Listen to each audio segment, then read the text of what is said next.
L'invitation qui est devenue une blague. Mais quand je suis arrivé, tout le monde s'est tu.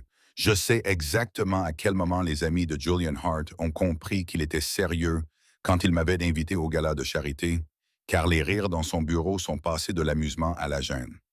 Tous ces costumes coûteux et cette arrogance héritée se sont soudainement retrouvés confrontés à la réalité. Leur ami, réputé pour être très sélectif, avait choisi sa femme de ménage comme cavalière pour l'événement social le plus exclusif de la saison. Je me tiens dans le couloir avec du linge propre. J'étais censé le livrer il y a 20 minutes. Je suis figé sur place par le bruit de mon existence, qui devient un divertissement pour des gens qui n'ont jamais pris la peine d'apprendre mon nom, malgré 3 ans passés à nettoyer leurs dégâts et à faire semblant que leurs conversations ne sont pas aussi superficielles qu'elles le sont en réalité. Tu plaisantes. Dis-moi que tu n'emmènes pas vraiment ton personnel domestique au gala de la Fondation Bennett. C'est un suicide social, même pour quelqu'un qui, comme toi, se moque complètement des convenances. La voix appartient à Marcos. Quelque chose. Une vieille fortune familiale et un désespoir récent de rester dans le cercle de ceux qui oublient peu à peu le nom de son père. Je ne plaisante pas. L'invitation exige explicitement un accompagnateur, et Iris est intelligente, cultivée et nettement plus agréable à côtoyer que la plupart des femmes qui ont cherché à obtenir une invitation par des moyens de plus en plus transparents. Le ton de Julien trahit l'irritation ennuyée qu'il affiche lorsque les gens remettent en question ses décisions. L'entendre me défendre auprès de ses amis me provoque un sentiment complexe que je refuse catégoriquement d'examiner de trop près. C'est ta femme de ménage, Julian. L'amener avec toi, c'est soit une déclaration sur la lutte des classes, soit de la preuve que tu as finalement complètement perdu le contact avec la réalité. Ou bien c'est de la preuve que je préfère les conversations authentiques à l'ascension sociale théâtrale. Mais je comprends que ce concept puisse être étranger à des gens qui ont passé toute leur vie à réseauter au lieu de nouer de véritables relations avec qui que ce soit. Le silence qui suit est chargé d'offense. Et je devrais probablement partir avant que quelqu'un n'ouvre la porte et découvre que je les ai écoutés discuter de mon inaptitude à participer à des événements auxquels je n'avais jamais aspiré à assister. Mais mes pieds semblent coller à la moquette coûteuse. Pendant que mon cerveau assimile le fait que Julian Hart non seulement connaît mon nom, mais apprécie apparemment suffisamment mon intelligence pour défendre son choix de m'amener dans des lieux où je n'ai fondamentalement pas ma place. Très bien, amenez votre aide au gala, mais ne venez pas vous plaindre quand toutes les femmes présentes vous traiteront comme si vous aviez perdu la tête et que tous les hommes présents supposeront qu'elle est disponible pour des divertissements autres que le simple nettoyage de maison. Marcus à nouveau, sa voix dégoulinant exactement du genre de cruauté désinvolte qui me fait comprendre pourquoi Julian garde la plupart des gens à une distance soigneusement entretenue. Si quelqu'un traite Iris autrement que comme mon invité, je m'assurerai qu'il comprenne exactement à quel point les conséquences sociales peuvent être permanentes lorsque l'on offense quelqu'un qui a une réelle influence. La menace est prononcée avec tant de désinvolture qu'il me faut un moment pour en saisir toute la dureté. Je m'éloigne finalement de la porte avant d'entendre quoi que ce soit d'autre qui pourrait compliquer la distance professionnelle que j'ai soigneusement maintenue depuis que j'ai accepté un emploi mieux rémunéré que tout autre disponible pour quelqu'un avec mon niveau d'éducation limité. Ce soir-là, alors que la maison est calme et que les insupportables amis de Julian sont enfin partis, je suis dans la cuisine en train de finir de nettoyer après le dîner, quand il apparaît dans l'embrasure de la porte avec une expression qui suggère qu'il me cherchait et qu'il est agacé d'avoir mis autant de temps à me trouver dans sa propre maison. Tu as entendu la conversation cet après-midi. Je l'ai deviné à la façon dont tu as évité mon regard toute la soirée et au fait que tu as nettoyé 3 fois le même comptoir au cours des 5 dernières minutes. Je n'écoutais pas aux portes. J'apportais du linge de maison et j'ai entendu par hasard une partie de la discussion sur ton choix discutable de compagnon pour les événements sociaux importants. Je garde soigneusement une voix neutre, car admettre à quel point sa défense m'a affecté me semble dangereux, alors que j'ai déjà du mal à maintenir des limites appropriées avec un employeur qui, d'une manière ou d'une autre, rend même les conversations simples, chargées d'implications, que je ne suis pas en mesure de gérer. Vous m'avez également entendu dire clairement que je préférais votre compagnie à celle des autres, ce qui, je suppose, vous met mal à l'aise, vu la façon dont vous traitez actuellement ce comptoir comme s'il vous avait personnellement offensé. Il se dirige vers la cuisine avec cette assurance décontractée qui viennent du fait de ne jamais avoir à se soucier de savoir si l'on a sa place dans les espaces que l'on occupe. Et lorsqu'il est suffisamment proche pour que je puisse sentir son eau de Cologne se mélanger à l'odeur persistante d'un whisky coûteux, je me retrouve piégé entre le comptoir et la réalité que mon employeur se tient beaucoup plus près que ne le permet généralement la distance professionnelle. J'apprécie l'invitation, mais je pense que nous savons tous les deux que ma présence créerait exactement le genre de complications sociales dont vos amis m'ont mis en garde. Je ne souhaite pas être à l'origine de ragots ou de jugements qui pourraient nuire à votre réputation. Ma réputation peut survivre à tout, y compris au fait d'amener quelqu'un qui m'intéresse réellement à un événement rempli de personnes qui m'ennuient au point d'envisager de faire une sortie spectaculaire par les fenêtres coûteuses. Sa voix trahit cet humour pince sans rire que j'ai appris à reconnaître au cours de 3 années d'observation attentive. La question est de savoir si vous êtes assez courageux pour entrer dans une pièce remplie de requins, sans porter votre armure d'invisibilité habituelle, et leur laisser voir ce que j'ai remarqué depuis bien plus longtemps que ce qui est probablement approprié. Et qu'avez-vous remarqué exactement? Parce que de mon point de vue, vous avez à peine reconnu mon existence, si ce n'est pour vous assurer que le café est livré à l'heure et que les chambres sont entretenues selon vos normes rigoureuses. J'ai remarqué que vous laissez des livres dans mon bureau avec des passages marqués qui correspondent parfaitement à des conversations que nous n'avons jamais eues. J'ai remarqué que vous savez d'une manière ou d'une autre quand j'ai besoin de silence ou de distraction. J'ai remarqué que vous êtes beaucoup plus intelligent que vous ne le laissez paraître, car il est plus sûr d'être sous-estimé que d'être réellement vu dans les foyers où le personnel est censé être fonctionnel plutôt qu'intéressant. Cette confession est faite avec une intensité qui montre clairement qu'il ne s'agit pas d'une observation fortuite, mais d'une attention particulière portée pendant des mois, voire des années, et le poids d'être vraiment vu par quelqu'un à qui j'ai consacré des efforts considérables pour rester invisible me coupe le souffle d'une manière qui n'a rien à voir avec la chaleur soudaine de la cuisine. C'est beaucoup d'attention pour quelqu'un qui n'a jamais pris la peine d'avoir une véritable conversation au-delà des instructions concernant la gestion du ménage. Car avoir de véritables conversations avec vous rendrait beaucoup plus difficile le maintien de la distance professionnelle que je suis censé préserver avec le personnel, et j'ai déjà du mal à maintenir cette distance sans ajouter la complication d'admettre que je vous trouve fascinant. Julian, ce n'est pas approprié. Je travaille pour vous et accepter une invitation à un gala, en tant que votre cavalière franchit des limites qui existent pour de très bonnes raisons. Alors considérez cela comme un arrangement professionnel. Vous y assistez en tant que mon compagnon pour satisfaire les exigences sociales et en échange, je veillerai à ce que vous soyez rémunéré de manière appropriée pour le temps et les efforts consacrés. Il dit cela comme si le fait d'offrir de l'argent rendait la situation moins compliquée plutôt que nettement plus. Je préférerais toutefois que vous y assistiez parce que vous êtes curieuse de savoir ce que l'on ressent dans des lieux où vous n'avez jamais été qu'une aide invisible, afin de voir comment les gens réagissent lorsqu'ils sont obligés de reconnaître quelqu'un qu'ils ont été formés à ignorer. Cela ressemble moins à un arrangement professionnel qu'à une vengeance sociale déguisée en générosité. Peut-être les deux. Je recèle de multiples facettes et la plupart d'entre elles aiment voir les personnes privilégiées confrontées à leurs propres préjugés.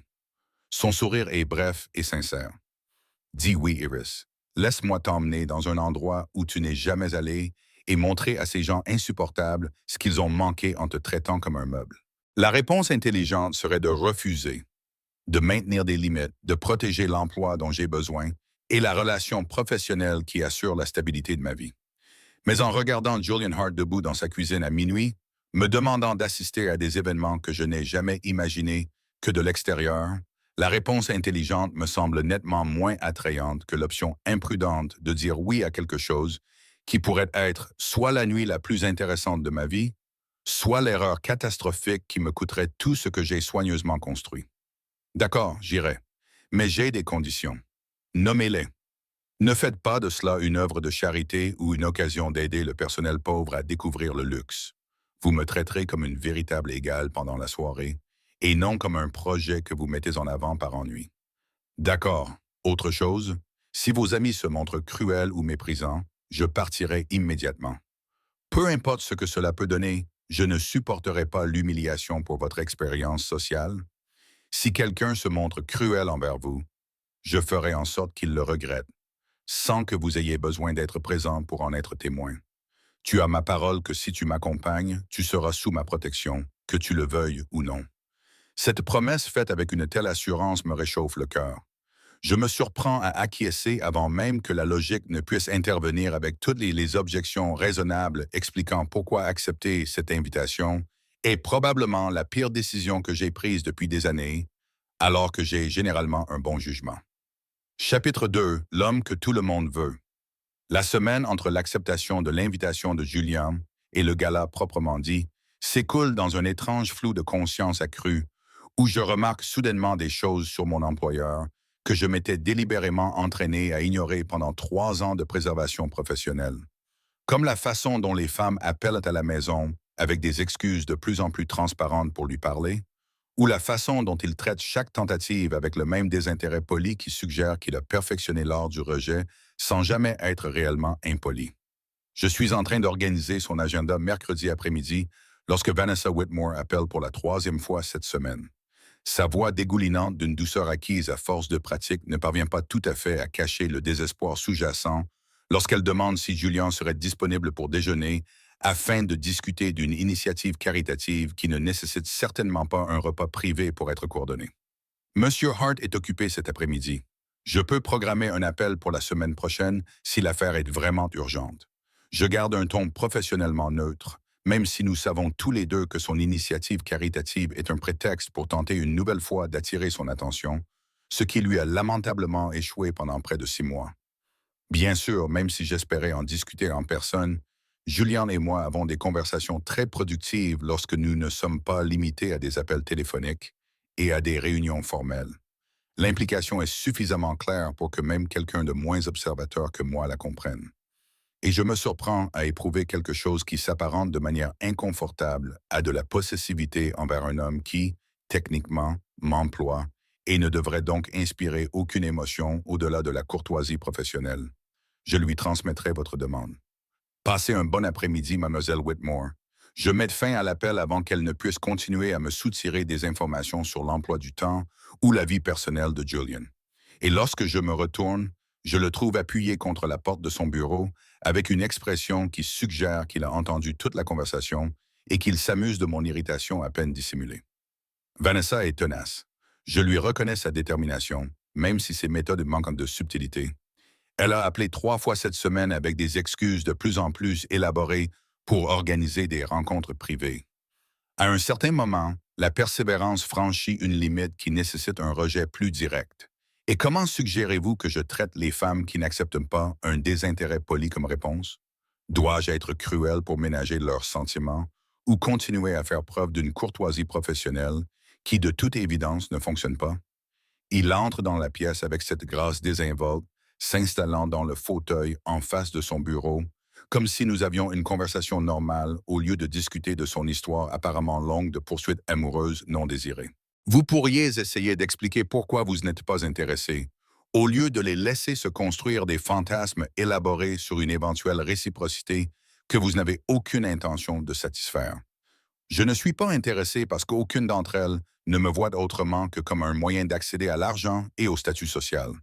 Elles veulent Julian Hart, la personnalité publique soigneusement construite, plutôt que la personne réelle qui existe lorsque le spectacle est terminé. Sa voix trahit une pointe de frustration qui suggère qu'il s'agit d'une plainte qu'il a déjà formulée sans obtenir de réponse.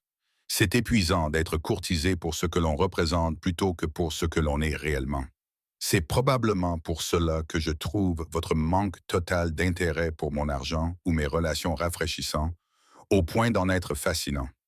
Je ne suis pas complètement indifférent. Je suis professionnellement approprié. Il y a une différence significative entre ces deux observations. Vous admettez donc qu'il y a de l'intérêt sous l'apparence professionnelle. C'est un progrès. Étant donné que vous avez passé 3 ans à faire comme si j'étais un meuble qui avait parfois besoin de défait. J'ai passé 3 ans à maintenir des limites qui me permettent de garder mon emploi. Remarquez que mon employeur est séduisant et semble susciter beaucoup d'intérêt chez les femmes ne signifie pas que je souhaite rejoindre la file d'attente des femmes qui tentent d'obtenir son attention. Tant mieux, car je n'ai aucune envie de vous ajouter à cette file d'attente. Vous appartenez à une catégorie totalement différente qui n'implique ni performance ni stratégie. Cette déclaration devrait probablement m'inquiéter davantage, mais au lieu de cela, Je me surprends à vouloir savoir exactement dans quelle catégorie il m'a placé et si elle est aussi dangereuse que le suggère la chaleur de sa voix. Nous devrions discuter de la logistique pour samedi. Je suppose que vous avez quelque chose d'approprié à porter, ou dois-je m'occuper de vous faire livrer plusieurs options? Le changement brusque de sujet semble délibéré, comme s'il se retirait de sa vulnérabilité. Il n'avait pas l'intention de se dévoiler. J'ai une robe qui devrait convenir pour l'événement. Rien d'extravagant, mais approprié au lieu et à l'occasion. Montre-la-moi. Je veux m'assurer que tu n'as pas l'intention de te fondre dans le décor par crainte d'attirer l'attention. Julien, je ne vais pas faire un défilé de mode. Cela enfreindrait au moins 15 règles de conduite appropriées entre un employeur et son employé. Alors décris-la-moi. Donne-moi suffisamment d'informations pour que je sache si je dois intervenir avec quelque chose qui te rend justice au lieu de simplement répondre aux exigences de base. Elle est bleu marine, de coupe simple, rien qui attire excessivement l'attention ou qui me fasse ressortir comme quelqu'un qui n'a manifestement pas sa place dans le lieu exclusif où tu m'entraînes. Bleu marine qui te rend invisible ou bleu marine qui te fait croire que tu es invisible parce que tu es habitué à ce que les gens ne regardent pas assez attentivement pour voir ce qui est réellement là. La question est plus perspicace que je ne le souhaiterais, touchant directement mon habitude de choisir des vêtements qui me permettent d'occuper l'espace sans être vraiment vu. Et je me surprends à réévaluer si Julian Hart m'a accordé beaucoup plus d'attention au cours des 3 dernières années que je ne le pensais. Cependant, votre intérêt soudain pour mes choix vestimentaires me fait reconsidérer si accepter cette invitation était judicieux ou simplement un mauvais jugement de ma part. Probablement les deux. Mais puisque vous avez déjà accepté, autant nous assurer que vous ne vous sabotez pas avec des vêtements conçus pour vous aider à disparaître. Il se lève et se dirige vers son bureau, sortant ce qui semble être une carte de crédit accompagnée d'une note. C'est pour vous. Allez dans la boutique de votre choix et trouvez quelque chose qui vous donne le sentiment d'être puissante plutôt qu'invisible. Considérez cela comme faisant partie de l'accord commercial dont nous avons discuté. Je ne vais pas prendre votre argent pour acheter une robe. Cela rend cet arrangement beaucoup moins professionnel et me donne davantage l'impression de participer à quelque chose qui ne m'intéresse pas. C'est une compensation pour assister à un événement où vous serez soumise à l'examen et au jugement de personnes qui cherchent n'importe quelle excuse pour vous rejeter. Avoir une armure qui vous donne confiance en vous semble être une dépense professionnelle raisonnable. Ou alors, vous essayez de m'habiller comme une poupée pour votre propre divertissement. Je ne sais pas quelle motivation est la pire. C'est moi qui veux voir ce qui se passe lorsque vous entrez dans une pièce remplie de personnes qui se sont entraînées à ne pas vous voir et les forcer à vous regarder. Sa voix est devenue intense, au point de faire battre mon cœur à toute vitesse. Prendre la carte, achète la robe, et samedi soir, nous découvrirons ensemble si mon instinct à ton sujet est correct ou si j'ai élaboré des théories complexes sur quelqu'un qui préfère rester invisible. La carte repose sur le bureau entre nous comme un test que je ne sais pas si je veux réussir ou échouer. Et après un long moment où nous nous sommes simplement regardés à travers des meubles coûteux, je tends la main et la prendre avant que la logique ne puisse intervenir avec toutes les objections raisonnables concernant l'acceptation d'argent de la part d'employeurs pour des dépenses non liées au travail. D'accord, mais je garde les reçus, et si cela se passe mal, je rendrai tout et ferai comme si cette conversation n'avait jamais eu lieu. C'est juste. Mais j'ai le sentiment que samedi sera beaucoup plus intéressant que ce à quoi nous sommes tous les deux préparés. Plus tard dans la soirée, alors que je suis seul dans mon petit appartement, la carte de crédit de Julien à la main, essayant de déterminer quel type de robe permet à quelqu'un de se sentir puissant plutôt qu'invisible, je réalise qu'au cours de la semaine dernière, la dynamique entre nous est passée d'une distance professionnelle à quelque chose de plus compliqué, que je ne suis pas sûr que l'un de nous deux sache gérer sans détruire l'équilibre fragile que nous avons maintenu pendant 3 ans. Mon téléphone vibre, signalant l'arrivée d'un SMS provenant d'un numéro inconnu. Lorsque je l'ouvre, je découvre un message qui ne peut provenir que de Julian. Bien que nous n'ayons jamais échangé nos coordonnées personnelles avant ce soir, Vanessa a rappelé après ton départ. Je lui ai dit explicitement que j'assistais au gala avec quelqu'un qui m'intéressait sincèrement et que ses avances persistantes étaient à la fois importunes et de plus en plus inappropriées. Je pensais que tu devais le savoir au cas où elle déciderait de semer le trouble samedi.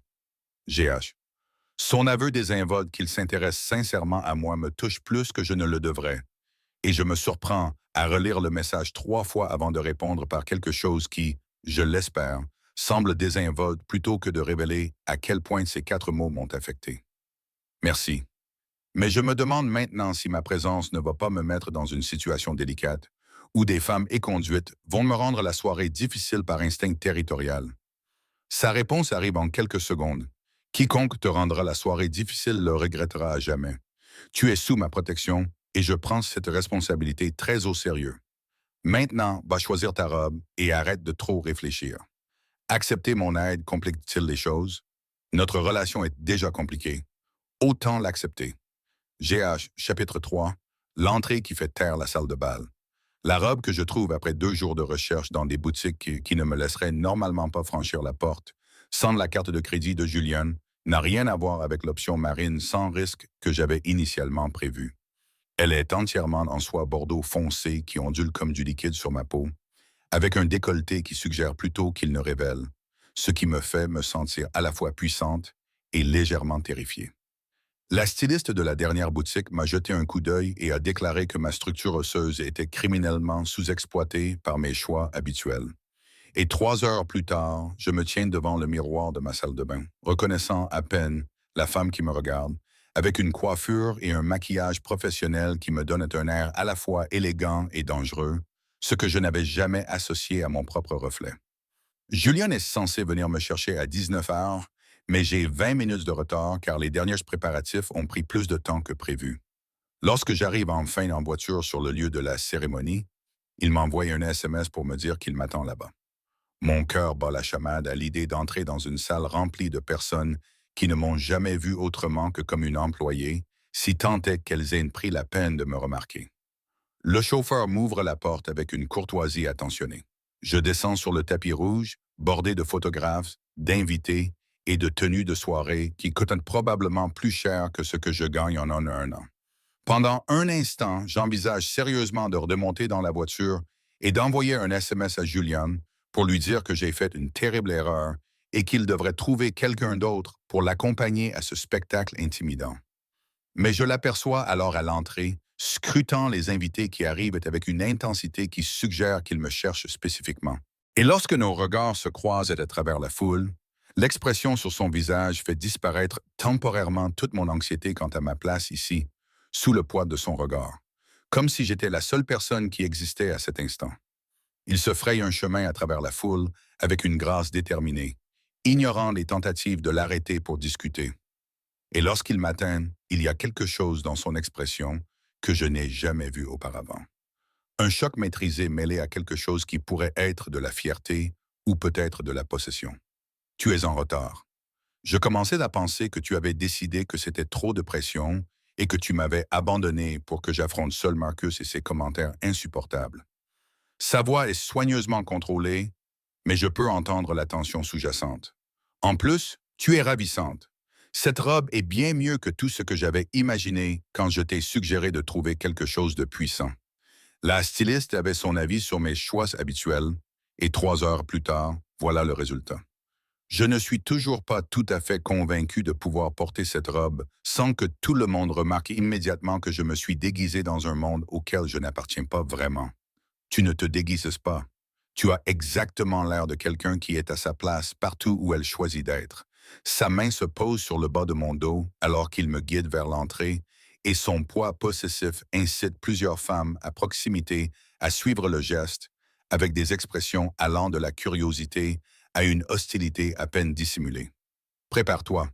Nous sommes sur le point d'entrer dans une pièce remplie de personnes qui auront des opinions très tranchées sur mon choix de compagnon. C'est rassurant, je me sens beaucoup mieux maintenant. Tant mieux. Ton énergie nerveuse te permettra de rester vigilant lorsque les couteaux sortiront, déguisés en conversation polie. La salle de bal est exactement aussi impressionnante que je l'imaginais.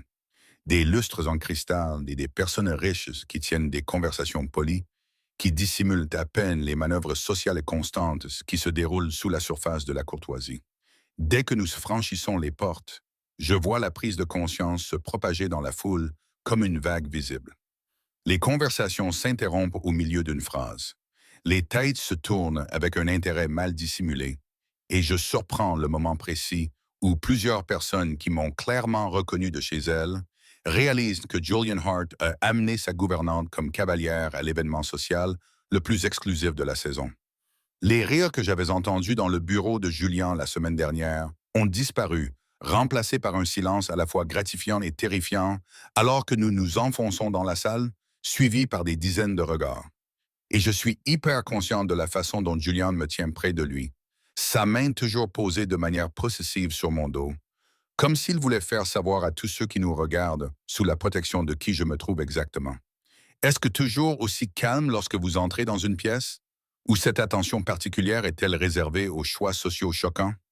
Je parle à voix basse car il me semble impossible de parler normalement, alors que toute la salle semble retenir son souffle en nous observant. D'habitude, il y a du bruit de fond. Ce silence particulier est dû au fait que les gens recalibrent leurs hypothèses sur ce que je ferai ou ne ferai pas en matière de convention sociale. Sa voix trahit son amusement.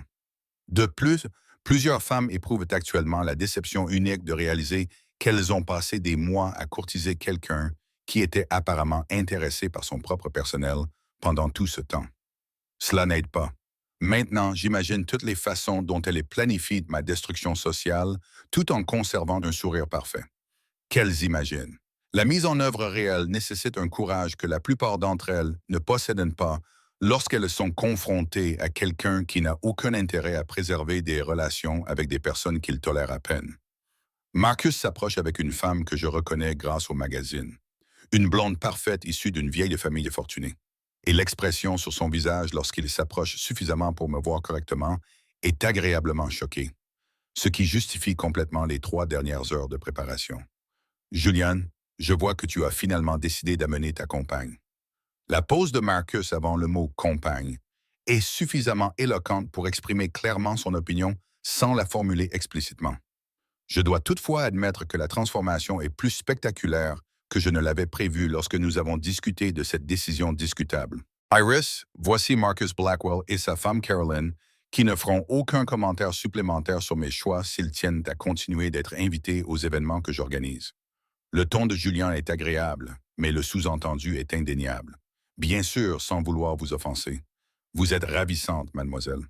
Le sourire de Caroline n'atteint pas ses yeux alors qu'elle s'interrompt délibérément, attendant mon nom de famille, comme s'il s'agissait d'un test que je suis censé rater. Juste Iris, ça ira très bien. Je préfère rester simple plutôt que de m'en tenir à des formalités qui mettent tout le monde mal à l'aise. Quelle décontraction rafraîchissante. La façon dont elle dit décontraction montre clairement qu'elle entend quelque chose de nettement moins flatteur. Vous devez me dire où vous avez trouvé cette robe. Elle est remarquablement sophistiquée pour quelqu'un dans votre position. Ma position en tant qu'invité de Julien ou ma position en tant que personne que vous avez décidé de ne pas traiter avec la courtoisie élémentaire. Les mots sortent avant que je puisse les retenir. Après des mois passés à être invisible dans des maisons comme celle de Caroline, je trouve enfin ma voix maintenant que je suis vu dans des contextes où je peux réellement répondre. Le souffle brusquement retenu de Caroline suggère que je viens de commettre une sorte de violation sociale. Mais la main de Julian se resserre avec approbation sur mon dos, et quand je le regarde, je vois quelque chose qui ressemble presque à de la fierté dans son expression. Je pense qu'Iris vous demande poliment si vous comptez passer la soirée à proférer des insultes à peine voilées, ou si vous préférez diriger votre mécontentement concernant mes choix vers moi plutôt que vers la personne que j'ai choisi d'amener. La voix de Julian est devenue si froide que même Marcus semble mal à l'aise, car continuer dans cette voie signifie que j'aurai des conversations très différentes avec votre mari au sujet d'accords commerciaux qui devront soudainement être réévalués. La menace s'est prononcée avec tant de désinvolture qu'il faut un moment pour la comprendre. Et je vois l'expression de Caroline passer de condescendante à soigneusement neutre, alors qu'elle comprend qu'attaquer moi revient à attaquer le jugement de Julien et à nuire potentiellement aux relations que son mari ne peut se permettre de perdre, sans vouloir vous offenser. Je suis sûr que nous passerons tous une excellente soirée. Caroline se retire avec élégance, mais de manière définitive. Et alors qu'il s'éloigne, j'entends Marcus marmonner quelque chose de furieux, auquel sa femme répond par un murmure sec sur le fait de savoir quand se retirer. C'était soit très courageux, soit très stupide. Je n'ai pas encore décidé. Probablement les deux, mais j'en ai assez de faire semblant de ne pas comprendre les insultes déguisées en politesse simplement parce qu'elles sont accompagnées de sourires coûteux. Tant mieux.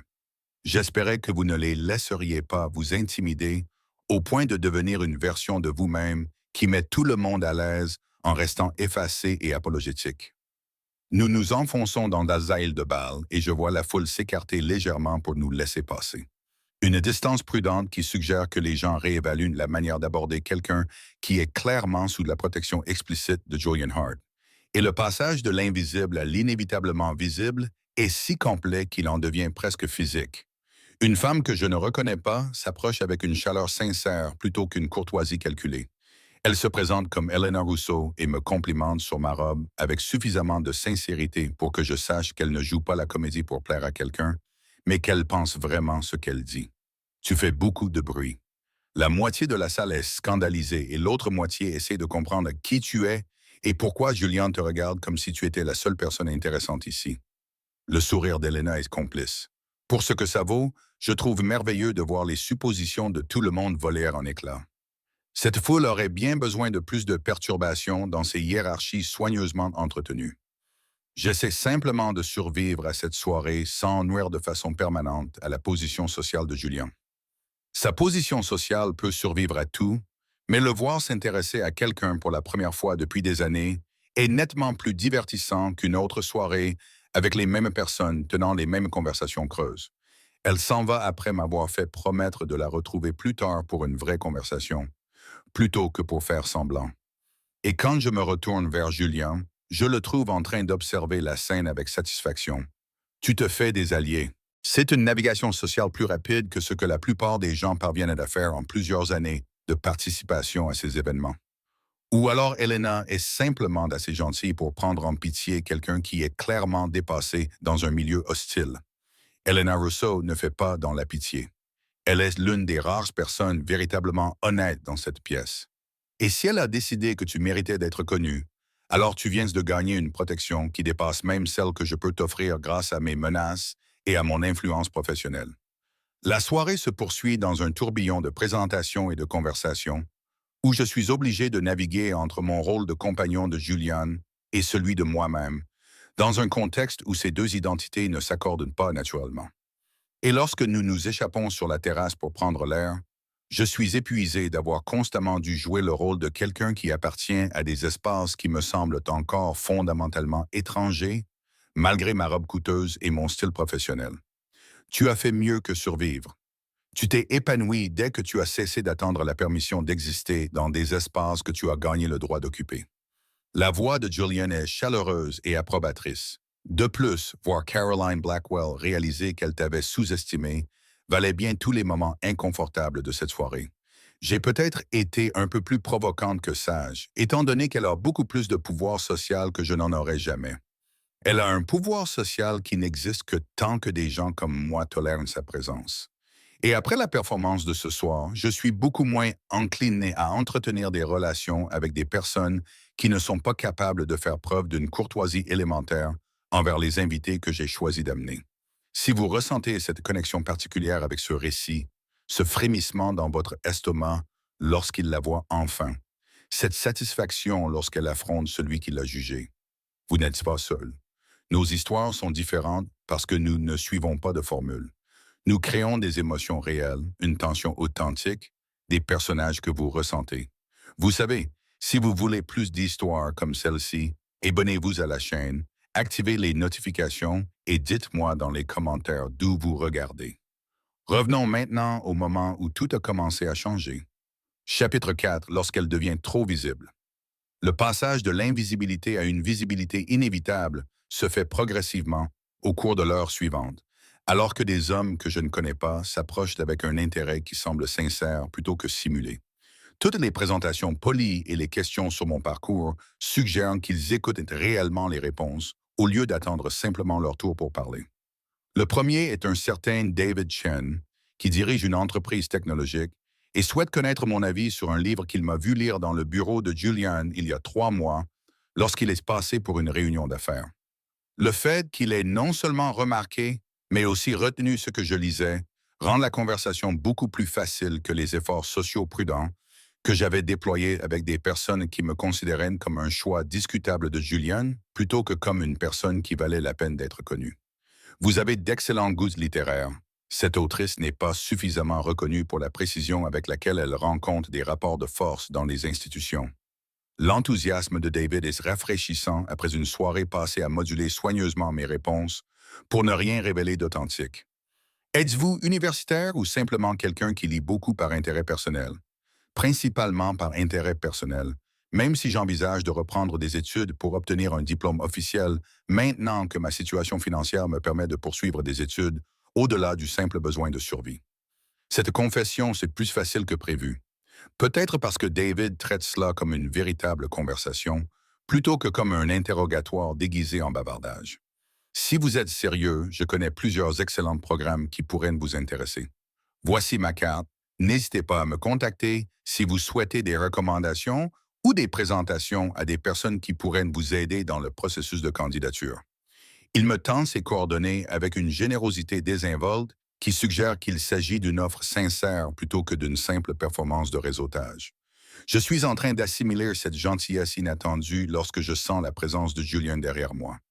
C'est une conscience particulière que j'ai développée au cours des 3 dernières années, en suivant inconsciemment ses déplacements dans tous les espaces que nous partageons. Et lorsque je me retourne, je le vois observer la conversation avec une expression que je n'arrive pas tout à fait à déchiffrer, qui pourrait être de l'approbation ou peut-être quelque chose de plus compliqué. David, je vois que vous avez découvert qu'Iris est nettement plus intéressante que la plupart des personnes que nous sommes habituellement obligés de supporter lors de ces événements. Le ton de Julian est agréable, mais il y a une pointe d'ironie qui me fait me demander s'il est réellement content de l'attention que je reçois ou s'il fait simplement preuve de courtoisie, tout en ressentant quelque chose de complètement différent. Elle est charmante.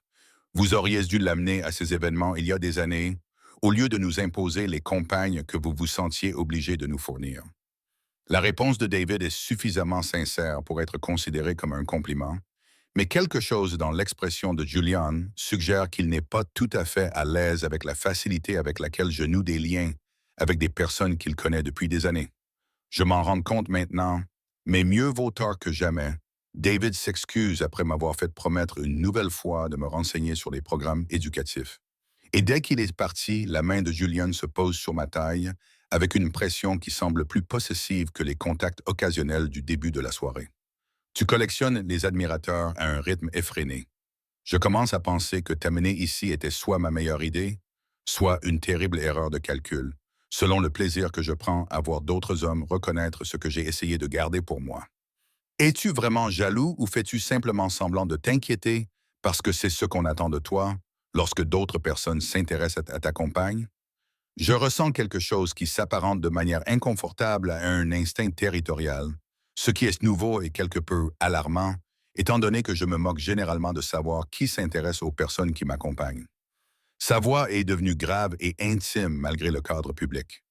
Mais voir David te regarder comme si tu étais fascinante me donne envie de préciser très clairement que tu es ici avec moi spécifiquement et que tout intérêt de la part d'autres personnes doit être soigneusement reconsidéré. C'est remarquablement possessif pour quelqu'un qui m'a invité dans le cadre d'un accord commercial afin de satisfaire les exigences sociales. Je me rends compte que mes motivations étaient beaucoup moins professionnelles que je ne me l'étais convaincu lorsque j'ai lancé l'invitation. Avant que je puisse répondre à cette confession lourde de sens, un autre homme s'approche avec un charme calculé qui suggère qu'il a l'habitude d'obtenir ce qu'il veut grâce à sa persévérance et à ses sourires coûteux. Celui-ci se présente comme Richard Sterling, issu d'une vieille famille fortunée et doté d'une arrogance toute récente. Et la façon dont ses yeux me scrutent me donne l'impression d'être évalué, ce qui me donne la chair de poule, malgré les paroles polies qui sortent de sa bouche. Julian, tu nous cachais cette charmante créature. C'est très égoïste de ta part de la garder pour toi, alors que la partager serait un geste généreux. Le ton de Richard suggère qu'il pense être charmant plutôt qu'immédiatement rebutant. Je ne suis pas une créature à partager ou à cacher. Je suis une personne qui engage la conversation et ton approche pourrait être considérablement affinée si tu es intéressé par un véritable dialogue plutôt que par cette performance, quelle qu'elle soit. Ma réponse est plus cinglante que prévu, mais je suis épuisé d'avoir passé des heures à modérer mes réactions envers des gens qui ne savent pas si je mérite la courtoisie élémentaire ou si je ne suis qu'un divertissement temporaire pour Julien. Du caractère, j'aime ça chez des femmes qui connaissent leur place. Et quelle est cette place exactement? Parce que j'ai du mal à comprendre si vous me considérez comme un divertissement ou simplement comme quelqu'un en dessous de vos standards habituels qui devrait être reconnaissante de l'attention que lui portent des hommes comme vous. La main de Julien se resserre sur ma taille, et quand je le regarde, je vois quelque chose de froid et de dangereux dans son expression qui suggère que Richard vient de commettre une grave erreur de jugement tactique. Richard, je vais vous donner une seule occasion de vous excuser auprès d'Iris pour avoir insinué qu'elle devrait être reconnaissante de votre attention. Et si vous choisissez de ne pas saisir cette occasion, j'aurai une conversation très différente avec votre père au sujet d'arrangements commerciaux qui doivent soudainement être réévalués. Julian, je faisais juste la conversation. Inutile d'en faire tout un drame pour un flirt innocent. Un flirt innocent n'implique pas de laisser entendre à quelqu'un qu'il doit rester à sa place ou être reconnaissant de l'attention non désirée de personnes qui ont décidé qu'elles avaient droit à un intérêt qui ne leur a pas été offert. La voix de Julien est devenue calme, d'une manière particulière. Cela signifie qu'il a fini d'être poli et qu'il s'aventure en terrain glissant, où les conséquences deviennent irréversibles. Excuse-toi maintenant ou quitte cette soirée. Et ne t'attends pas à recevoir d'autres invitations à des réunions sur lesquelles j'ai une quelconque influence. Le silence qui suit est chargé de tension, Richard réalisant que continuer à insister aurait des conséquences sociales auxquelles il n'est pas prêt à faire face. Après un long moment, il présente des excuses si guindées qu'elles peuvent à peine être qualifiées de sincères, avant de se retirer avec une colère mal dissimulée. Tu n'avais pas besoin de le menacer en mon nom. Je suis capable de gérer les hommes arrogants qui pensent que leur charme excuse leur condescendance. Je sais que vous en êtes capable, mais le laisser continuer à vous rabaisser en public créerait un précédent qui rendrait le reste de votre soirée beaucoup plus difficile. Sa main est toujours possessive sur ma taille. De plus, le voir insinuer que vous devriez être reconnaissante de son attention m'a donné envie de faire bien plus que simplement menacer de conséquences professionnelles. Considérez donc ma réaction comme la version civilisée d'instinct qui aurait été nettement moins appropriée en public. Un instinct territorial civilisé. C'est une nouvelle catégorie de comportement dont j'ignorais l'existence. Je découvre plusieurs nouvelles catégories de comportements ce soir. La plupart consistent à faire clairement comprendre à tout le monde ici que vous êtes avec moi et que tout intérêt de la part d'autres personnes doit être exprimé avec beaucoup plus de respect que Richard ne l'a fait. Une femme que je reconnais pour l'avoir vue dans les pages mondaines s'approche avec un sourire qui n'atteint pas ses yeux. Une beauté calculée et un charme étudié qui suggèrent qu'elle est ici avec des intentions précises, au-delà d'une simple conversation polie. Elle se présente comme Natalie Ashford et prend soin de se tenir près de Julian, de manière à m'exclure délibérément de leur proximité physique. Je le regarde reculer pour maintenir la distance qu'elle tente d'éliminer, avec une grâce désinvolte qui rend son intrusion évidente pour quiconque y prête attention. Julien, chéri, je ne t'ai vu à aucun événement récemment. Je commençais à penser que tu avais complètement abandonné la société pour te consacrer à des activités plus privées. Sa voix laisse entendre qu'elle cherche à obtenir des informations sur sa vie sociale et sa situation amoureuse. J'ai été sélectif quant aux événements qui méritaient de ma présence. La cause défendue ce soir était suffisamment convaincante pour que je fasse une exception. Et tu as amené une invitée. C'est inattendu, étant donné que tu préfères généralement venir seule. L'attention de Nathalie se porte enfin sur moi, avec une évaluation à peine dissimulée sous un intérêt poli. Je ne crois pas que nous nous soyons déjà rencontrés. Es-tu nouvelle dans la ville ou simplement nouvelle dans nos cercles sociaux particuliers? Ni l'un ni l'autre. Je suis ici depuis des années. Vous n'avez simplement jamais pris la peine de regarder de près les personnes que vous avez décidé de ne pas remarquer. Cette franchise fait légèrement vaciller le sourire de Nathalie. Je la vois recalibrer son approche lorsqu'elle se rend compte que me rejeter ne fonctionnera pas, alors que Julien observe clairement le déroulement de cette interaction. Quelle franchise rafraîchissante! Je suppose toutefois que des origines différentes conduisent à des approches différentes de la navigation sociale. La façon dont elle dit origines différentes rend son propos on ne peut plus clair. Des origines différentes qui incluent le fait de travailler pour gagner sa vie au lieu de simplement gérer une fortune héritée. Oui, je comprends que cela puisse sembler étrange à quelqu'un qui n'a jamais eu à se demander s'il pouvait subvenir à ses besoins fondamentaux. Iris, vous vous montrez inutilement agressive envers quelqu'un qui tente simplement d'engager une conversation polie. La voix de Nathalie est empreinte de reproches visant à me faire passer pour déraisonnable. En réalité, elle réagit de manière appropriée à vos insinuations sur les différences de classe, tout en feignant d'être polie. L'intervention de Julien est froide et définitive.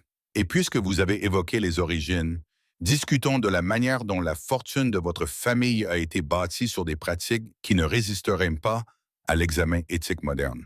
Ou nous pourrions reconnaître que juger les gens en fonction de la manière dont ils gagnent leur vie en dit beaucoup plus long sur votre caractère que sur le leur. Cette correction publique fait rougir Nathalie d'humiliation. Je la regarde battre en retraite avec une dignité à peine maintenue, tandis que plusieurs conversations à proximité s'interrompent, les gens réalisant que Julian Hart vient de défendre publiquement sa femme de ménage, devenue sa petite amie, contre une personne issue de la haute société.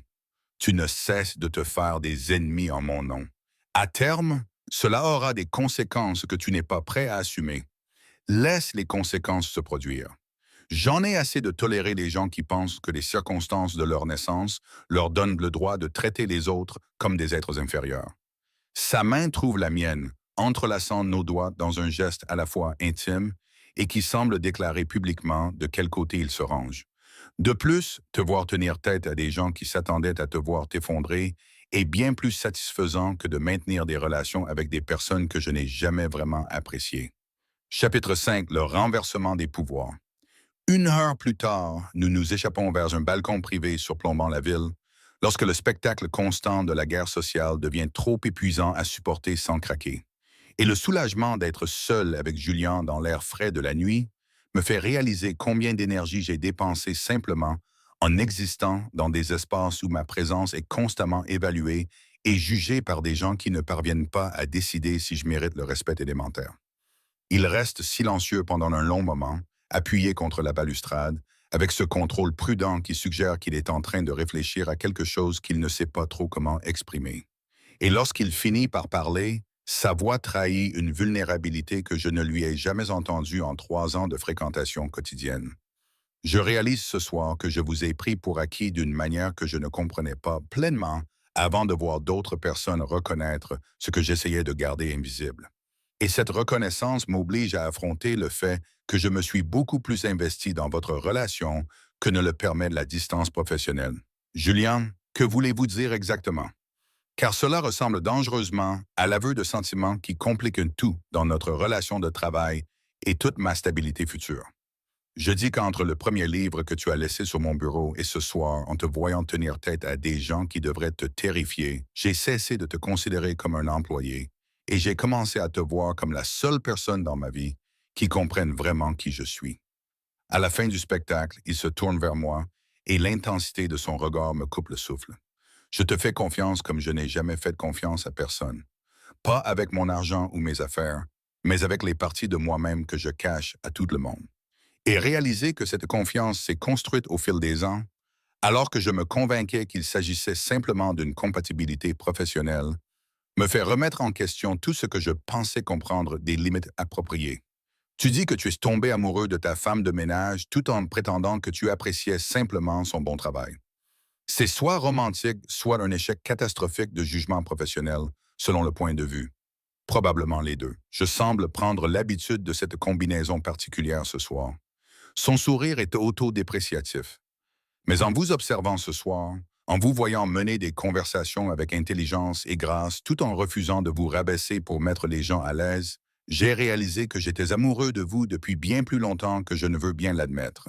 Et prétendre le contraire nous protégeait tous les deux de complications que je ne souhaite plus éviter. Cette confession devrait me terrifier davantage qu'elle ne le fait. Toutes les raisons logiques pour lesquelles le fait que mon employeur avoue ses sentiments est la pire issue possible pour quelqu'un qui a besoin de ce travail et de la stabilité qu'il procure. Mais au lieu de cela, je me rapproche de lui parce que la vulnérabilité de son expression est plus convaincante que toutes les objections raisonnables que mon cerveau tente d'articuler. Je ne sais pas comment réagir à cela sans tout gâcher ou rendre la situation encore plus compliquée qu'elle ne l'est déjà. Vous êtes mon employeur et que la dynamique du pouvoir rend toute relation entre nous intrinsèquement problématique, quels que soient nos sentiments. Alors démissionnez, non pas parce que je vous y oblige, mais parce que continuer à travailler pour moi pendant que nous essayons de comprendre ce que c'est crée exactement le genre de complications qui vous inquiètent. Il le dit avec tant de désinvolture, comme si me suggérer d'abandonner ma seule source de revenus était une solution raisonnable à une situation émotionnelle complexe. Je te verserai une indemnité de départ suffisante pour couvrir 6 mois de dépenses pendant que tu réfléchis à ce que tu veux vraiment faire, au lieu de simplement survivre. Et si ce que tu veux inclut d'explorer cette relation entre nous, alors nous pouvons le faire sans que le déséquilibre des pouvoirs ne rende tout problématique. Tu me demandes de choisir entre la sécurité financière et la possibilité de quelque chose qui pourrait ne pas fonctionner. C'est une terrible affaire pour quelqu'un dans ma position. Je t'offre la liberté de faire des choix qui ne sont pas dictés par la nécessité de me satisfaire pour garder ton emploi. Et oui, une partie de cette offre est égoïste, car je veux poursuivre cette relation sans que tu te demandes constamment si mes sentiments sont sincères ou s'il s'agit simplement d'une stratégie de survie. Et si je démissionne, que nous essayons cette relation et que ça ne marche pas, que se passera-t-il? Est-ce que je perdrai à la fois mon emploi et la relation que nous sommes en train de construire dans un échec catastrophique? Tu auras alors 6 mois de sécurité financière pour trouver quelque chose de mieux, tandis que je vivrai avec les conséquences d'avoir ruiné la seule relation sincère que j'ai eue depuis des années. Sa main se lève pour me caresser le visage avec une douceur qui contraste avec l'intensité de son regard sombre.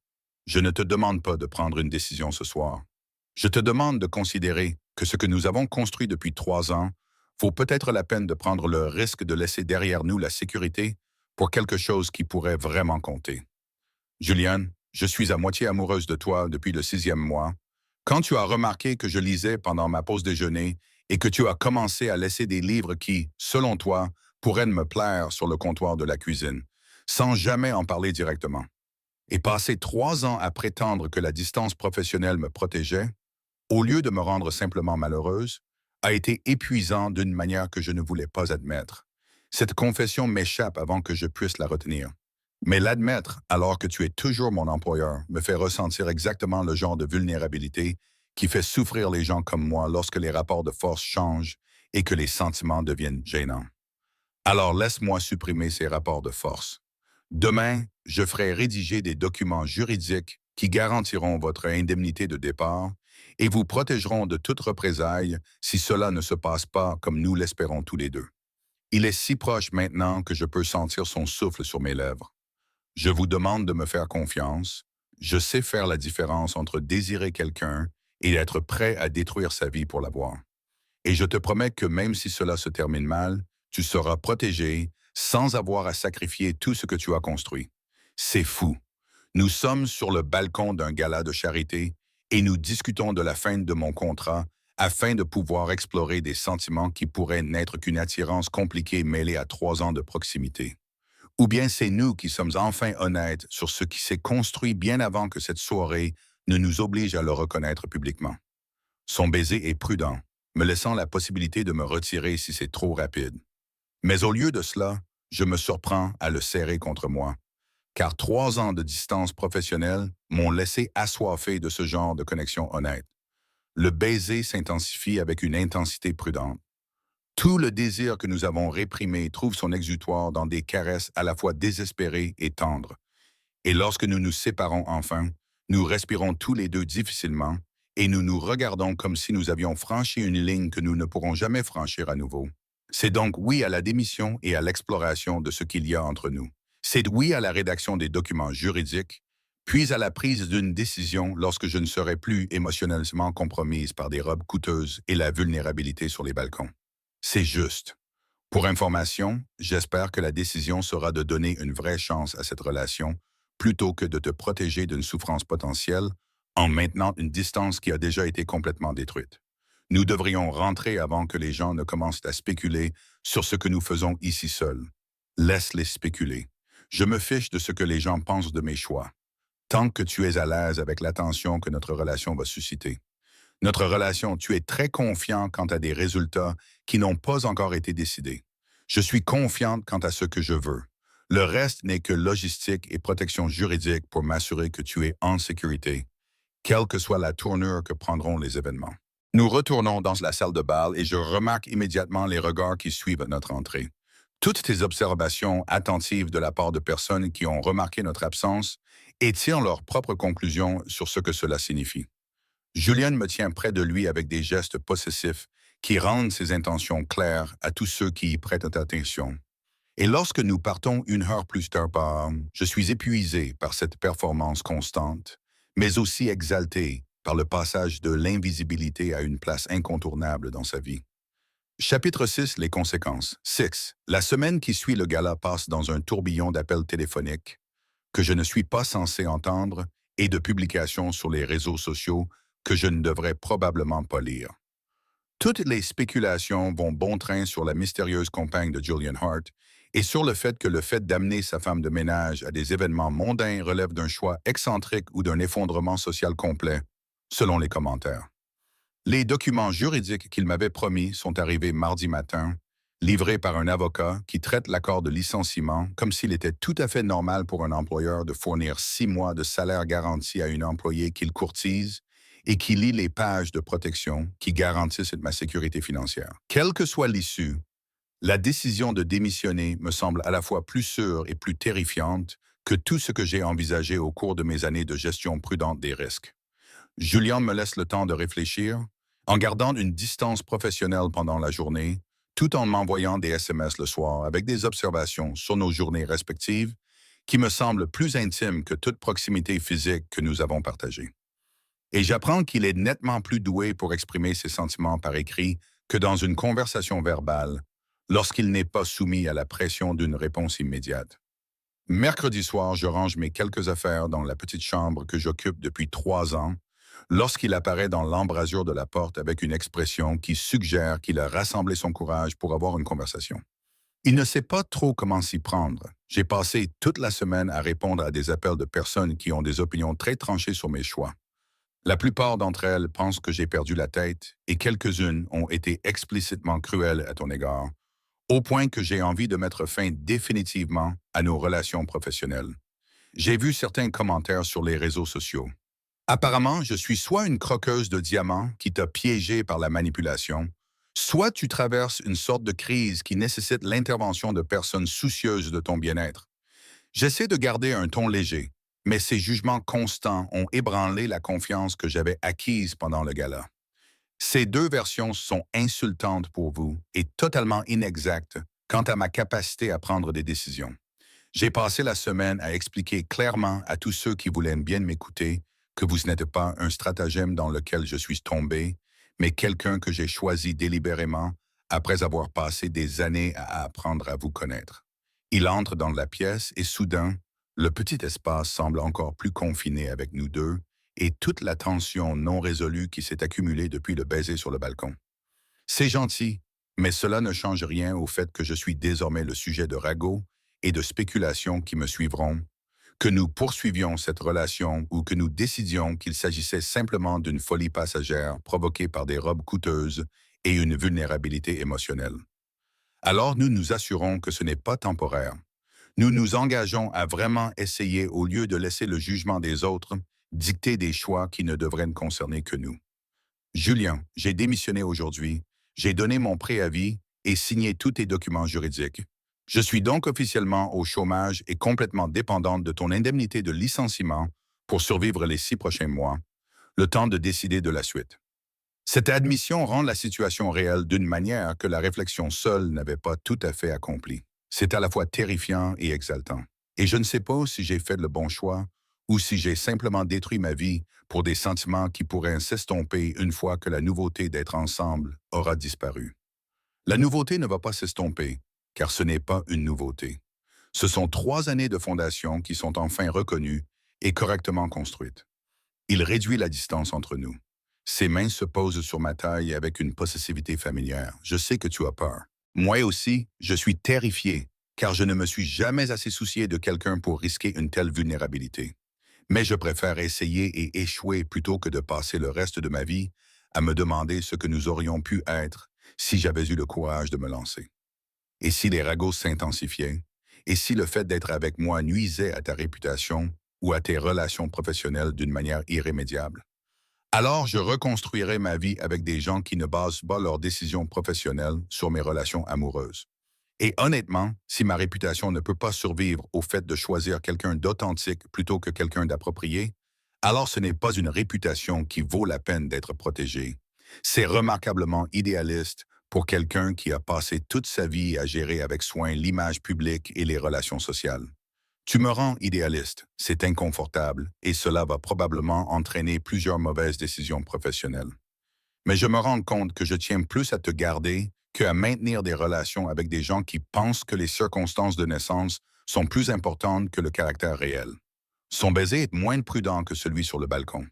Toute la retenue qu'il avait maintenue finit par céder sous le poids de plusieurs semaines de tensions accumulées et la réalité que je ne suis plus son employé et que la dynamique de pouvoir qui compliquait tout a été légalement démantelée. Je réponds avec la même intensité.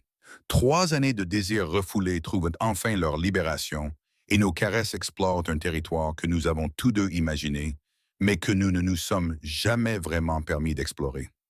Lorsque nous nous séparons, nous respirons tous deux difficilement, et la petite pièce semble soudainement chargée de possibilités à la fois excitantes et légèrement écrasantes. Viens chez moi.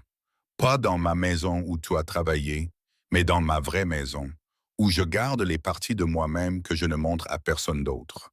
Laisse-moi te prouver que c'est réel et pas juste une attirance passagère.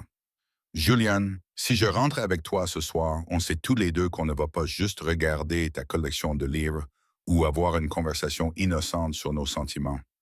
On va entrer dans un territoire qui va tout changer, que ça marche à long terme ou pas. Je le sais et je te le demande quand même, parce que c'est impossible d'attendre quand tu es enfin libre d'être avec moi sans que ton travail rende tout incertain. Sa maison n'a rien à voir avec celle où j'ai travaillé pendant 3 ans. Elle est personnalisée et confortable, et on sent que quelqu'un y vit vraiment, plutôt que d'être simplement une belle pièce. La chambre dans laquelle il m'emmène est chaleureuse et intime. Des livres sont empilés sur les tables de chevet et les œuvres d'art ont clairement été choisies pour leur signification personnelle plutôt que pour leur valeur d'investissement. Et lorsqu'il me serre contre lui dans cet espace qui lui appartient entièrement, mes dernières défenses s'effondrent sous le poids de mon désir pour quelqu'un qui a passé 3 ans à me prouver, par de petits gestes, qu'il me considérait comme plus qu'une simple employée pratique. Ce qui se passe ensuite est inévitable et bouleversant. 3 ans de distance prudente se dissolvent enfin en des caresses à la fois désespérées et respectueuses. Des aveux chuchotés qui balayent toutes les prétentions que nous avons entretenues au sujet de la convenance professionnelle ou des limites logiques. Le lien est profond, bien plus qu'une simple intimité physique et émotionnelle qui rend tout le reste insignifiant. Et quand c'est fini, nous sommes enlacés dans son lit, haletants, nous regardant comme si nous n'arrivions pas à croire que nous avons enfin cessé de lutter contre ce que nous voulions tous les deux. Je t'aime, j'aurais dû le dire avant que nous le fassions, mais j'étais trop bouleversé pour former des mots cohérents autres que ton nom. Sa voix contre mes cheveux est rauque d'émotion. Il n'essaie pas de se cacher. Je t'aime aussi. Je t'aime depuis si longtemps que faire semblant du contraire était épuisant d'une manière que je ne voulais pas reconnaître, car l'admettre signifiait risquer tout ce que j'avais construit. Plus besoin de faire semblant, plus besoin de distance professionnelle. Juste nous, essayant de trouver comment être ensemble sans toutes les complications qui nous séparaient. Cela semble simple quand tu le dis comme ça, mais demain matin, la réalité va nous rattraper avec tous les ragots, les jugements et les gens qui pensent que je ne te mérite pas. Demain matin, je vais montrer très clairement, par des actes plutôt que par des mots, que tu n'es pas seulement quelqu'un avec qui je sors de manière occasionnelle, mais quelqu'un que je choisis publiquement et définitivement, peu importe qui désapprouve. Ses bras se resserrent autour de moi. Qu'il juge, qu'il colporte des ragots. Tant que tu es là, je me fiche de ce que les autres pensent de nos choix qui ne concernent que nous. Tu dis ça maintenant, mais attends que les conséquences commerciales commencent à affecter tes résultats financiers. Mes résultats financiers survivront à tout, y compris à la désapprobation sociale de personnes dont je n'ai jamais vraiment tenu compte de l'opinion. Tu n'es pas un handicap. Tu es la seule chose authentique dans ma vie. Et je ne vais pas perdre ça parce que certaines personnes pensent que les barrières sociales sont plus importantes que les liens réels. Je me laisse convaincre par ces paroles, car l'alternative serait de me protéger d'une souffrance potentielle en maintenant une distance qui a déjà été complètement détruite. Et allongé ici dans ses bras, dans le calme qui suit, je me sens plus chez moi que dans tous les endroits où j'ai vécu pendant des années de survie prudente. Chapitre 7. Qui a ri le dernier? 6 mois après le gala qui a tout changé, je me tiens devant le miroir de ma salle de bain, prête pour un autre événement caritatif. Mais cette fois, la robe est celle que j'ai choisie moi-même avec l'argent que j'ai gagné grâce au travail de consultante que j'ai développé depuis que j'ai quitté l'emploi de Julien. Et la femme qui me regarde dans le miroir semble nettement plus confiante que celle qui avait accepté nerveusement une invitation qui ressemblait à un suicide social déguisé en opportunité. La lettre d'acceptation de l'université est arrivée la semaine dernière. Une bourse complète pour un programme de littérature dont je ne pouvais que rêver lorsque la survie primait sur l'éducation. Et le visage de Julien lorsque je lui ai montré la notification valait bien toute l'anxiété que je ressentais à l'idée de pouvoir exister dans des espaces universitaires où mon parcours serait constamment évalué et remis en question. Tu es en train de trop réfléchir en fixant ton reflet. Je le sais parce que tu tiens cette boucle d'oreille depuis 3 minutes sans la mettre. La voix de Julien depuis l'embrasure de la porte me fait sourire. Et quand je me retourne, je le trouve en train de me regarder avec une affection ouverte qui me surprend encore, même après des mois passés ensemble sans complications professionnelles qui rendaient tout incertain.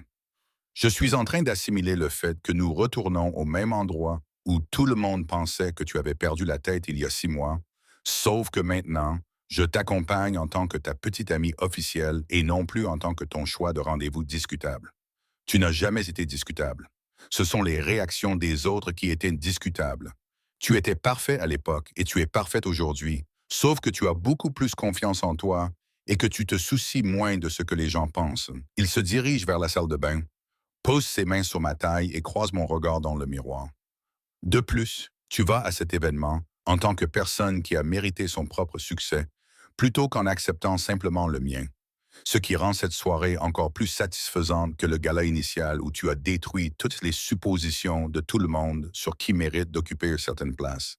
Je suis nerveuse à l'idée de revoir toutes ces personnes qui ont passé des semaines à colporter des ragots sur le fait que je t'avais piégé ou que tu allais faire une dépression. Les revoir, c'est comme me soumettre volontairement à un jugement que je pourrais facilement éviter. Sauf que tu n'es plus la même personne qu'ils ont jugée il y a 6 mois. Tu es quelqu'un qui a créé une entreprise de conseil, obtenu une bourse universitaire et prouvé que leurs préjugés sur la classe sociale et la valeur des gens étaient fondamentalement erronés. Son reflet dans le miroir montre une fierté qui me réchauffe le cœur. Laisse-les voir ce que tu as accompli. Laisse-les réaliser que te rejeter était leur perte, pas la tienne.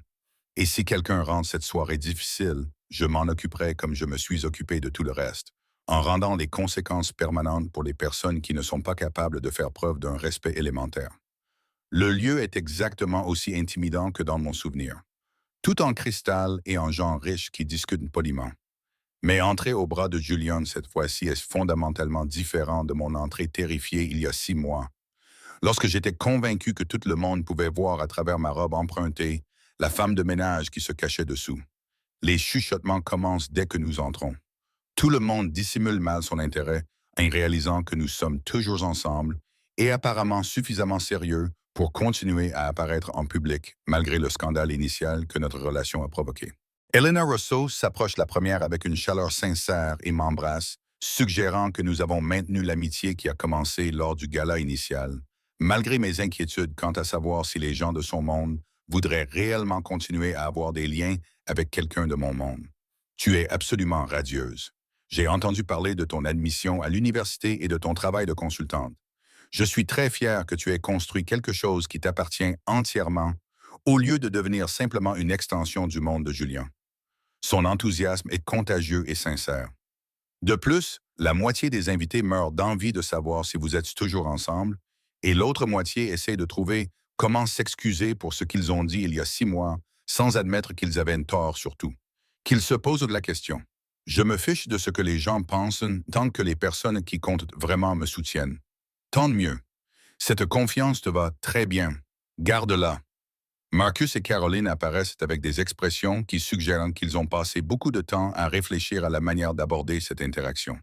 Et lorsque Marcus tend la main avec un respect sincère plutôt que condescendant, je réalise que la menace de Julian concernant les conséquences professionnelles a apparemment été prise au sérieux. Iris, tu es ravissante. Je voulais m'excuser pour mon comportement lors du dernier événement. J'ai été dédaigneux d'une manière inappropriée, quelles que soient les circonstances. Excuse acceptée, mais j'apprécie que tu reconnaisses que c'était inapproprié plutôt qu'un simple malentendu malheureux. Caroline ajoute ses propres excuses avec moins de grâce, des mots rigides qui suggèrent que quelqu'un lui a appris à exprimer son repentir de manière appropriée. Les voir tous les deux me traiter avec un respect prudent est plus satisfaisant que je ne veux l'admettre, étant donné qu'il y a 6 mois, ils faisaient une partie des plus cruels dans leur jugement. La soirée se poursuit avec des présentations et des conversations où je suis traité comme l'égal de Julian plutôt que comme son choix discutable. Toute cette courtoisie prudente vient de personnes qui ont apparemment décidé que le fait d'être dans ces mauvaises grâces ne valait pas la peine de maintenir leurs opinions initiales sur les relations appropriées. David Chen me trouve pendant le dîner pour me donner des nouvelles du projet de conseil pour lequel il m'avait engagé, louant mon travail avec suffisamment de sincérité pour que plusieurs conversations à proximité s'interrompent, les gens réalisant que je ne suis pas seulement la petite amie de Julian, mais quelqu'un qui construit une véritable crédibilité professionnelle, indépendante de son influence. Tu gagnes le respect au même rythme que tu as gagné l'intérêt la dernière fois. Sauf que maintenant, c'est grâce à tes réalisations concrètes et non plus simplement parce que tu surprends les gens par ton existence.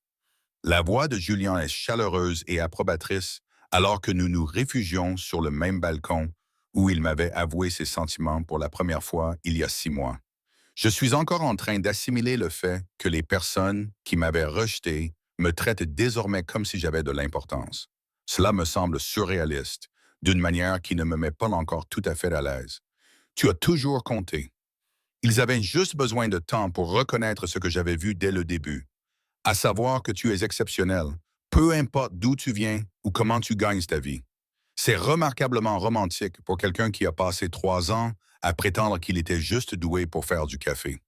Je nous protégeais tous les deux de complications que je n'étais pas prêt à gérer. Mais j'ai fini de nous protéger de tout, sauf des gens qui pensent encore que les circonstances de naissance importent plus que le caractère réel. Une femme que je ne reconnais pas nous observe depuis l'autre côté du balcon, avec une expression soigneusement neutre, mais qui semble néanmoins chargée de jugement. Et lorsque Julien remarque son attention, son expression devient prudente, suggérant une histoire dont je ne suis pas au courant. Il s'agit de Victoria Ashford, la sœur aînée de Natalie, avec qui je suis brièvement sorti il y a des années, avant de réaliser que des références appropriées ne compensent pas l'absence de véritable connexion. Sa main se resserre sur ma taille.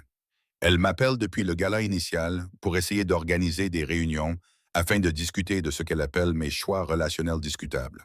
Je l'ai ignoré car lui parler suggérerait que je me soucie de son opinion. Elle nous observe comme si elle calculait quelque chose. Cela ressemble moins à une préoccupation pour vos choix qu'à quelqu'un qui n'apprécie pas d'être remplacé par du personnel. Victoria n'a jamais apprécié quoi que ce soit qui suggère que son monde n'est pas aussi exclusif qu'elle le croit. Mais son désaccord n'a aucune importance pour ce qui compte vraiment. Victoria s'approche avant que nous puissions nous retirer à l'intérieur. Elle fait preuve d'une grâce calculée et d'un charme étudié qui dissimule à peine l'évaluation qui se cache derrière ses paroles polies. Julian, quel plaisir de te voir enfin t'installer avec quelqu'un. Je commençais à penser que tu resterais éternellement indisponible à cause de tes problèmes d'engagement ou de tes critères impossibles à satisfaire. Sa voix laisse entendre qu'elle cherche à obtenir des informations tout en faisant des compliments ambigus. J'attendais quelqu'un d'authentique, Victoria, ce qui m'a obligé à refuser plusieurs propositions de personnes qui s'intéressaient davantage à mon nom de famille qu'à ma personnalité. La réponse est suffisamment directe pour qu'elle-même ne puisse en manquer le sens.